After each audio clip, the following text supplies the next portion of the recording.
Hello, नमस्कार। स्वागत है आप सभी का नीव इंस्टीट्यूट के इस ऑनलाइन प्लेटफॉर्म पर। कैसे हैं आप सभी? आई होप आप सभी अच्छे होंगे। ये क्लास है साइकोलॉजी की और इस साइकोलॉजी की क्लास में आज हम डिस्कस करने वाले हैं एमसीक्यू क्वेश्चंस को। एमसीक्यू क्वेश्चन ये वो क्वेश्चंस हैं जो आपके प्रीवियस ईयर के क्वेश्चन पेपर में आए हुए हैं। तो आई होप ये सेशन आपको अच्छा लगेगा और ये जो हम एमसीक्यू क्वेश्चन जो हैं वो सॉल्व करने वाले हैं ये आपको जो है वो हेल्प करेंगे जब आप एग्जाम में बैठोगे और क्वेश्चन को देखोगे। बहुत सारे क्वेश्चन ऐसे होते हैं जो रिपीट हो जाते हैं, तो इनसे आपको जो है वो एक तरह की हेल्प भी मिलेगी। तो चलिए जल्दी से अपने सेशन को स्टार्ट करते हैं। उससे पहले स्क्रीन पे आपको दिख रहा होगा मिशन HPSSC। तो इसके बारे में कुछ इन्फॉर्मेशन है जो मैं आपके साथ शेयर कर देती हूँ, उसके बाद हम अपने सेशन को स्टार्ट करेंगे। मिशन HPSSC का मतलब है जितने भी एग्जाम आपके HPSSC के अंडर आते हैं उन सभी एग्जाम को जो है वो नीव इंस्टीट्यूट टारगेट करता है। और फिलहाल में जो अभी बैच चलाया जा रहा है वो चलाया जा रहा है HP टेट का। उन सभी स्टूडेंट को मैं बता दूं जिन्होंने अभी तक इस बैच को ज्वाइन नहीं किया है, उन्हें बेसिकली करना क्या है। उन्हें बेसिकली गूगल प्ले स्टोर पे जाना है, वहां पे जाके नीव इंस्टीट्यूट की जो एप्लीकेशन है उसे सर्च करना है। सर्च करने के बाद इंस्टॉल करना है। जब आप इस एप्लीकेशन को इंस्टॉल कर लोगे तो इसके बाद मैं यहाँ नंबर लिख रही हूँ 9459802085। इस नंबर पर जो है आपको कॉल करनी होगी। जब आप इस नंबर पे कॉल करोगे तो आपको जो है वो बैच में एनरोल कर लिया जाएगा। साथ में बात करते हैं ये जो बैच स्टार्ट हुआ है इसके क्या क्या बेनिफिट्स हैं। 1 वीक का यहाँ पे आपको डेमो फ्री दिया जाएगा। डेली क्लासेस होंगी, वीकली टेस्ट होंगे और डाउट सेशन भी यहाँ पे रखे जाते हैं। तो जो मोस्ट इंपॉर्टेंट बात सामने आती है वो ये आती है कि ये जो बैच स्टार्ट हुआ है इसका फीस स्ट्रक्चर कितना है। अगर मैं फीस की बात करूं तो यहाँ पे फीस रखी गई है 1999, यानी कि 2000 रुपए के अंदर यहाँ पर आपको ये फुल कोर्स जो है वो देखने को मिलेगा। इसी के साथ एक और इम्पॉर्टेंट बात यहाँ सामने आती है वो है 20% डिस्काउंट फॉर BPL स्टूडेंट, यानी कि जो भी बच्चे BPL कैटेगरी से बिलोंग करते हैं उनको जो है यहाँ पे 20% डिस्काउंट दिया जाएगा। तो ये सारी बातें होगी हमारी बैच से रिलेटेड और साथ में इसके फीस स्ट्रक्चर से रिलेटेड। तो चलिए आज की जो हमारी क्लास है उसे अब हम जो है वो स्टार्ट करते हैं। फर्स्ट क्वेश्चन आपको आपकी स्क्रीन पे दिख रहा होगा। एक कार्य को सीखने का दूसरे कार्य के सीखने पर कोई प्रभाव नहीं पड़ता है, तो ये प्रशिक्षण स्थानांतरण को क्या कहते हैं। जब कोई लर्निंग हम करते हैं, जब कोई कार्य हम सीखते हैं तो उसका जो हमने सीखा हुआ है, जो कार्य हमने सीखा है उसका प्रभाव किसी दूसरे कार्य पर नहीं पड़ रहा है। तो इस प्रकार की जो एक स्थानांतरण हो रहा है उसे हम क्या कहेंगे।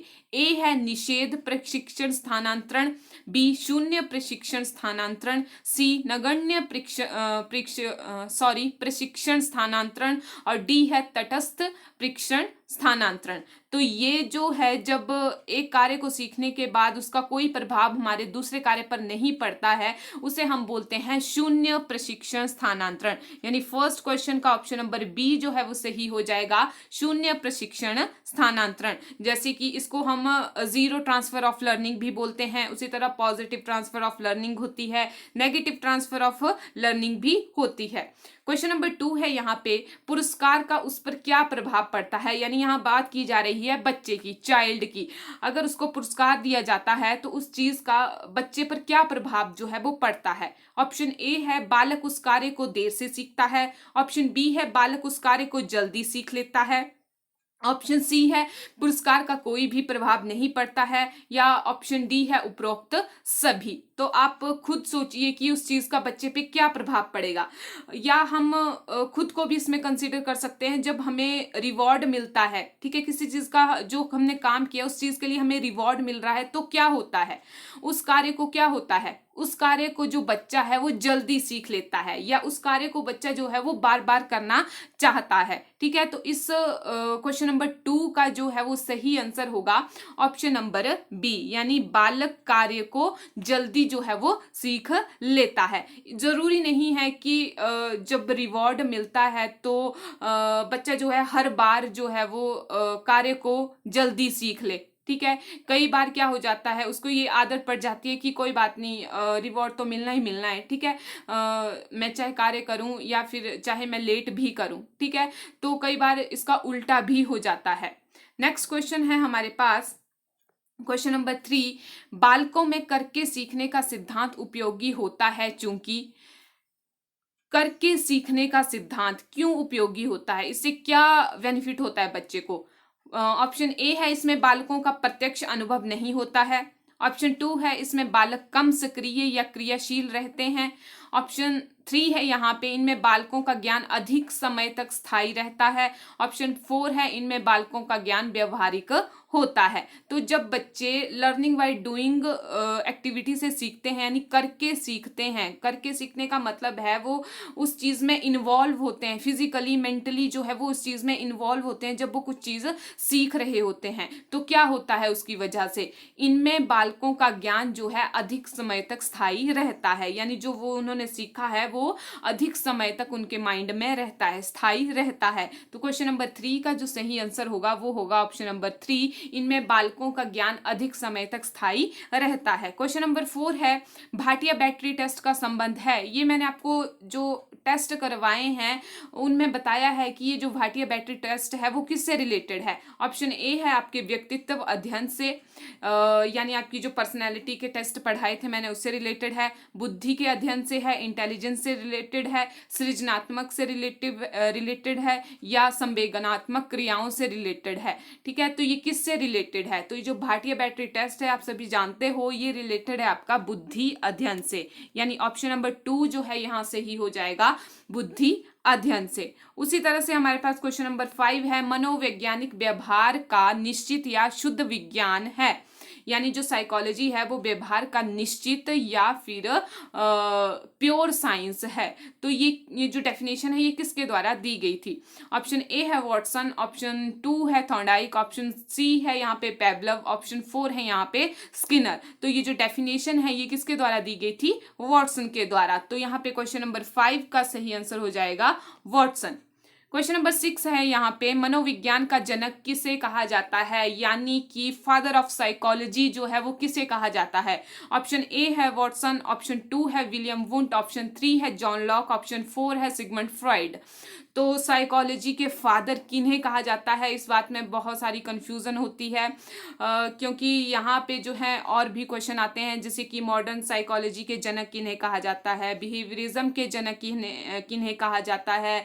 तो ये थोड़े कंफ्यूजिंग क्वेश्चंस होते हैं। तो ये जो मनोविज्ञान के जनक किन्हें कहा जाता है, ये उन्हें कहा जाता है जिन्होंने फर्स्ट साइकोलॉजी की लैब जो थी वो एस्टेब्लिश्ड की थी। ठीक है, तो वो कौन थे, यहाँ पर आपको सामने दिख रहा होगा, अब तो मैंने हिंट भी दे दिया, ऑप्शन नंबर 2 यानी कि विलियम वुंट। तो क्वेश्चन नंबर 6 का सही आंसर हो जाएगा विलियम वुंट।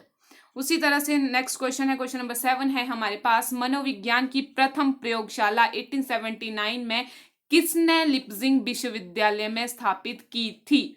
तो यहाँ पे यही क्वेश्चन जो है वो एक बार फिर से पूछ लिया गया है कि जो मैंने अभी बात की फर्स्ट साइकोलॉजी की लैब जो है वो किसके द्वारा स्थापित की गई थी। ऑप्शन ए है वुडवर्थ, ऑप्शन 2 है गाइनर, ऑप्शन 3 है विलियम वुंट और ऑप्शन 4 है पेवलव। तो इसका भी जो सही आंसर होगा वो होगा ऑप्शन नंबर 3 यानी कि विलियम वुंट जो है आपके पास सही आंसर हो जाएगा। क्वेश्चन नंबर 8 है, किस सन में मनोविज्ञान की प्रथम प्रयोगशाला लिप्जिंग विश्वविद्यालय में स्थापित की गई थी। और ये आपका लिप्जिंग कहाँ पे है, ये है आपका जर्मनी के अंदर। ठीक है, तो ये कौन से सन में की गई थी, 1879 में। तो आपको ये ईयर भी याद रखना है, यानी क्वेश्चन नंबर 8 का जो सही आंसर होगा वो होगा 1879 में। उसी तरह से सेकंड लास्ट क्वेश्चन है हमारे पास, मनोविज्ञान शब्द ग्रीक भाषा के साइकी तथा लोगस शब्द से मिलकर बना है। लोगस जो शब्द है उसका अर्थ होता है विज्ञान का अध्ययन, ठीक है, यानी स्टडी ऑफ साइंस। तो साइकी का अर्थ क्या है, ऑप्शन ए है आत्मा, ऑप्शन 2 है मन, ऑप्शन 3 है यहाँ पे या 3 है यहाँ पे चेतना, और ऑप्शन 4 है यहाँ पे व्यवहार। ठीक है, तो अगर मैं सबसे पहले बात करूं, अगर जो बोर्ड के द्वारा यहाँ पे आंसर उठाया गया है इस क्वेश्चन का, या सबसे पहले जब हमने बात की थी, जो साइकोलॉजी को जब 2 पार्ट में हमने डिवाइड किया था, तो इसका साइकी का अर्थ हम किससे लेते हैं? साइकी का अर्थ हम लेते हैं यहाँ पर आत्मा से। ठीक है, जो स्टार्टिंग में हमने पढ़ा था स्टडी ऑफ सोल के बारे में, उसके बाद स्टडी ऑफ माइंड के बारे में हमने जाना था। तो मतलब हर एक सेंचुरी में इसकी अलग अलग स्टडी के बारे में बताया गया, यानी साइकोलॉजी को अलग अलग इनके साथ जोड़ा गया, जैसे आत्मा के साथ जोड़ा गया, मन के साथ, चेतना के साथ, और लास्ट में व्यवहार के साथ जो था वो जोड़ा गया था।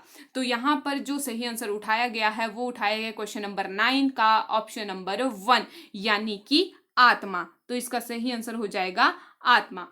क्वेश्चन नंबर 10 है यहाँ पे निगमन विधि का उपयोग, यानी जो इंडक्टिव मेथड है उसका उपयोग किस लिए किया जाता है? ऑप्शन ए है मानसिक क्षमता बढ़ाना, ऑप्शन 2 है वैज्ञानिक दृष्टिकोण विकसित करना, ऑप्शन 3 है सूत्र की स्थापना करना, या ऑप्शन नंबर 4 है सूत्र का प्रयोग करना। तो यहाँ आई होप थोड़ा सा इसमें क्वेश्चन में थोड़ी गड़बड़ी है, क्योंकि अगर निगमन विधि बोला गया है तो यहाँ पे निगमन विधि के अकॉर्डिंग जो आंसर होना चाहिए वो होना चाहिए ऑप्शन नंबर 3, सूत्र की स्थापना करना। या निगमन विधि में बेसिकली होता क्या है, जो निगमन विधि होती है, जो इंडक्टिव मेथड होता है, उसमें हम एग्जाम्पल टू रूल जाते हैं। ठीक है, पहले हम एग्जाम्पल देते हैं बच्चे को, फिर उससे रिलेटेड एग्जाम्पल दे देकर हम रूल तक पहुंचते हैं। और जो हमारा डिडक्टिव मेथड होता है, जो आगमन विधि होती है, उसमें हम क्या करते हैं, पहले सूत्र को बताते हैं, यानी पहले फॉर्मूला बता देंगे, उसके बाद एग्जाम्पल देंगे। ठीक है, तो इस क्वेश्चन में थोड़ा सा गड़बड़ है। अगर यहाँ पे आगमन विधि होता, आगमन विधि का उपयोग किस लिए होता है, तो यहाँ पे मुझे लगता है आगमन विधि ही होगा। तो यहाँ पे जो सही आंसर होगा, अगर मैं इसको ठीक करूँ, यहाँ पे आगमन विधि अगर पूछा गया होगा, आगमन विधि का उपयोग है, तो यहाँ पे क्वेश्चन नंबर 4 जो है, सॉरी ऑप्शन नंबर 4 जो है वो सही हो जाएगा, सूत्र का प्रयोग करना। इसमें हम सबसे पहले किसका उपयोग करते हैं, सूत्र का प्रयोग करते हैं, फिर हम कहाँ तक जाते हैं, अपने जो हमारा एग्जाम्पल है उनको जो है हम बाद में डिस्कस करते हैं। तो ये थे कुछ 10 क्वेश्चन साइकोलॉजी के जो आपके प्रीवियस ईयर के क्वेश्चन पेपर से उठाए गए थे। आई होप ये सेशन आपको अच्छा लगा होगा। तो मिलते हैं अपनी नेक्स्ट वीडियो में, तब तक के लिए thank you, have a nice day.